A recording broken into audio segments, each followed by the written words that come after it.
Here is the recipe that I cook in this video. Feel free to screenshot, write it down, or copy from the description.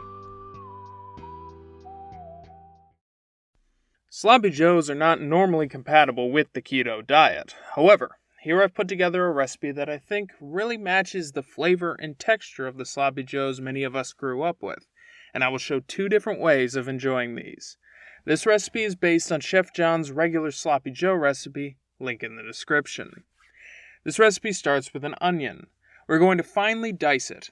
The procedure is simple. Cut off the stem end, stand the onion on the cut side, and bisect it through the root.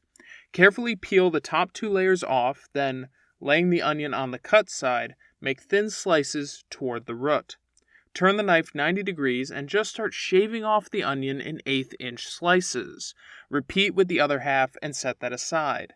Similarly, we will do likewise to a green pepper. There are many ways to do this, but the way that I was taught when I worked as a line cook was to slice the top of the pepper off, then reach in and pull out the core with the seeds. Clean out the white bits and slice the hollowed pepper into sections. Lay those out on the cutting board and cut the sections into strips. You want to be cutting with the skin side down for safety reasons. Take those strips and bunch them up in a row and dice into thin 1/8 inch pieces. The remaining top of the pepper can be dealt with in the same way. Set that aside. Lastly, we can prep the bacon. Yes, this Sloppy Joe recipe uses bacon. I would recommend only using 3 slices. I have 4 here. This is going to add a lot of fat to the mixture, which, while tasty, can be a little overwhelming. Also, too much fat will add too much porky flavor. We are just adding a little bit to impart a little richness and some sweet, smoky flavor. As you can see, I am slicing this thin. Once I am through the entire strip, I'm just going to rotate these pieces 90 degrees and slice again in the other direction, resulting in a very finely diced set of uncooked bacon bits. At the stove, take your largest skillet and place it on the stove at medium-high heat. Deposit in your bacon and spread it around a bit. Let that come up to temperature for about 3 to 4 minutes until the bacon is starting to render out its fat. At this point, you can add in your finely diced onion and stir that around. Cook the bacons and onions until the bacon is fully cooked and the onions have softened. Incidentally, this right here is just about my favorite omelet filling, but that's a video for another day. Once cooked and smelling amazing, pull the bacon-onion mixture to the side and add in 1.5 pounds of lean ground beef. This was 80-20 beef here, and that was just a little too much fat. I would recommend 93.7 or something around that. Once that goes in the pan, you're going to spend the next few minutes breaking the beef up as thoroughly as possible. The finer the crumb, the denser and more cohesive the finished Sloppy Joes will be. About halfway through the browning process, add in a pinch of salt and freshly ground black pepper.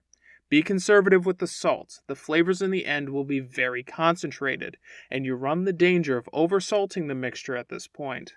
Once the beef is fully browned, add in the green pepper and stir to combine. Here is where we add the spices. I like to add a tablespoon of garlic powder and a little sprinkle of MSG.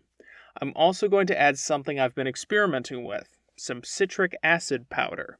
I've been using this when I want to add acidity without the taste imparted from lemon juice, vinegar, or white wine. A splash of any of those will work as well. I'm just going to use a very small shake. It's very strong. You can usually find this in the canning section of your supermarket if you want to try it. Also, to the mixture, I will add a few good glugs of Worcestershire Sauce, a shake of cayenne, a tablespoon of Dijon Mustard. You can use regular mustard if you want, though I'd probably double it. And a large squeeze of sugar-free ketchup, about 1/2 cup to 3/4 cup. The exact amount is up to you. Just mix it up and taste it. If you want it to taste a bit more tomatoey, just add a bit more. Finally, I will add something that may upset some keto purists. I'm going to pour in about 1 tablespoon of molasses. Just hear me out. Molasses has 17 grams of carbs per tablespoon. This recipe makes about 8 servings. 17 divided by 8 is only about 2 carbs per serving, and even if you consumed the entire batch, you would still be under your maximum for the day. If you taste the mixture before and after you add it in, you will agree with me that it is absolutely worth it. Anyway, To the mixture, add in a cup of water and mix well. Bring that to a simmer. To this we will add the final ingredient, some stevia or your low-carb sweetener of choice. We are waiting till now because many artificial sweeteners lose their sweetness when exposed to high temperatures for long periods of time. And the added water will ensure that the mixture does not go over 212 degrees Fahrenheit or 100 C. Just let that simmer until most of the water has evaporated, about 30 to 40 minutes depending on your skillet, and the mixture has taken on an almost paste-like consistency. From here, you can just take a couple of toasted keto-friendly hamburger buns, add the mixture, and dig in. This is my favorite way to consume these, and if you get a good keto bun, it's a pretty convincing replacement for the carb-heavy version. But say you don't have keto buns at your supermarket or just don't like the taste of the fake bread. Well, I would recommend consuming these in stuffed pepper form. These are super easy. Just take your pepper and cut off the top. Dig out the core with the seeds and reach in and clear out all the starchy white pith. From here, just fill the pepper with your beef mixture. Here I'm using the leftover Sloppy Joe mix from yesterday, though feel free to stuff them in right off the stovetop. Fill those up to the brim and throw them on a foil-lined baking sheet. Tent them with another sheet of foil and carefully place them in a 400 degree Fahrenheit oven. Let those cook for a solid 30 to 40 minutes until the peppers are mostly cooked through. Remove those peppers from the oven, take off the foil, and top the peppers with a couple ounces of shredded sharp cheddar cheese. Place those back in the oven and turn on the broiler. And just toast the tops until the cheese is fully melted and starting to take on some color. Remove from the oven and serve.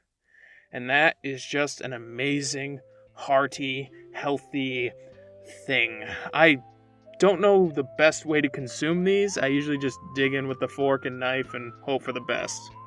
And I hope this video has been of some help to you. Let me know if you make this and what you think of it. I hope to continue with these keto recipes into the future. Next time, a simple keto breakfast. Thanks.